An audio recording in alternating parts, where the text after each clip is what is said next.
Mahigit sa 20 makukulay na hot air balloons ang pinalipad sa unang araw ng 31st Philippine International Hot Air Balloon Festival sa Clark, Pampanga. Ito ang balita ni Joshua Antonio. Hindi pa man sumisikat ang araw ay nakapila na ang local at foreign tourist para saksihan ang pagbubukas ng 21st Philippine International Hot Air Balloon Fiesta.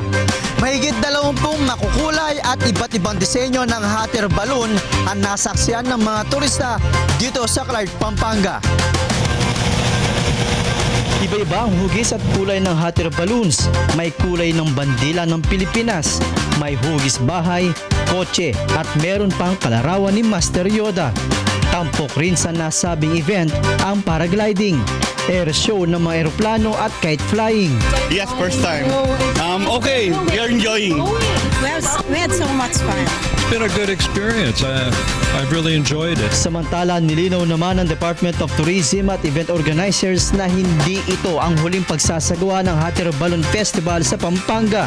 As long as maganda yung festival, maganda yung festival, we will definitely support kahit saan bahagi siya ng bansa. Definitely, it will not be the last. And nakikita na naman kahit Thursday ngayon, ang dami-daming taong pupunta. Ang contract ng foundation was up to this year. That's why I think some people just misinterpreted it.